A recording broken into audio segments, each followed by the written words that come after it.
Olivier Knox is the anchor of the Washington Post, the Daily 202, here to explain the latest developments and what we can expect in the days ahead. Olivier, good morning. Good morning. I want to start with Ukrainian President Zelensky continuing to say that he would accept neutral status, not joining NATO, but it's contingent on a vote now from the Ukrainian people. So no NATO, but doesn't seem that is good enough for Putin because the bombs are still coming.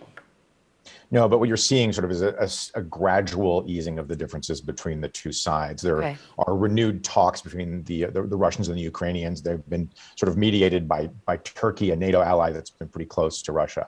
And so you're seeing both sides take these somewhat new positions. Zelensky saying that he would accept some kind of a declaration of neutrality, not joining NATO. That really just sort of ratifies what's going on the ground. Ukraine would not join NATO if it had disputed borders. And that includes the annexed region of Crimea. But it is a notable step forward. What we've heard for the last couple of months from both NATO and the government in Kyiv is it's up to Ukraine and the alliance to work this out. Russia does not have a say. Just wanting those bombings to stop, especially in the city of Mariupol, where we see 95% of the city is gone. Basically, it's just gone, right? So why does Russia continue to bomb this city and civilians here? And how Russia also could be looking to carve Ukraine into two, kind of like what we saw between the North and South Korea. Explain the significance of wiping out Mariupol for Russia. Right. I think that there are 2 points here. The first is that what Vladimir Putin cannot control, he will destroy. This is very clearly a message to the rest of Ukraine that you resist, and this is what happens. This is what the Russians will do. So on the one hand, it is a pressure tactic to terrorize the Ukrainian people and their government. But as you point out, there's also sort of a strategic impact here, which is the effort to build a second land bridge to Crimea so that Russia would, in effect, control the totality of eastern Ukraine, sweeping down to the very strategically important area of Crimea. So it's a 1-2 punch. On the one hand, it's to terrify the Ukrainians and try to force a deal. And on the other hand, there's very clearly a strategic interest here. All right, let's talk about the president's comments yesterday.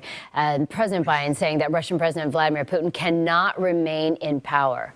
Words that put an already jittery world on edge once again. So did the president's comments dangerously escalate already high tensions? I don't think they dangerously escalated the tensions. You know, the President Biden has called Putin a killer. He's called him a Putin.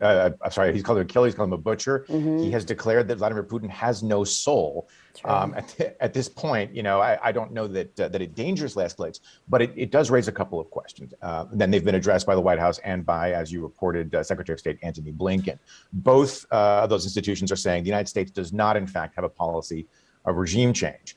The Kremlin, of course, is calling this a very unfortunate series of remarks. But what's really going to be interesting is to see under what circumstances now the West would agree to lift sanctions on Russia. And that pairs kind of with the negotiations. You know, under what circumstances is the West going to roll back the sanctions? What steps are going to be permanent? If you really think that the status quo is unacceptable, that Putin being in power is unacceptable, then you're more likely, for example, to make those American troop deployments on NATO's eastern flank permanent or something close to that. And those caught in the middle, unacceptable, are all the refugees, the millions of refugees traveling down these humanitarian corridors. Let's talk about that for a second. Are they working? And what I mean by that is, are they a safe way for these refugees to escape? They are not. One of the obvious tragedies, one of the things that bears watching is the nearly 4 million Ukrainians who have fled the country in the face of Vladimir Putin's war. Terrible, tragic humanitarian disaster for them, but also putting a lot of strain on countries like Poland, which have generously thrown open their borders. These corridors, though, some of these were worked out by Ukraine and by Russia, but it turns out that the Russians have been stopping people trying to flee and in some cases shooting at them. But for desperate citizens in places like Mariupol, you know, the choice is to get shelled in your apartment building, seek refuge underground, or try to make the best of these very, very sketchy humanitarian lanes to get out of the country. Olivier Knox, anchor of Washington Post, the Daily 202. Thank you so much for your insight this morning. Take care. My pleasure.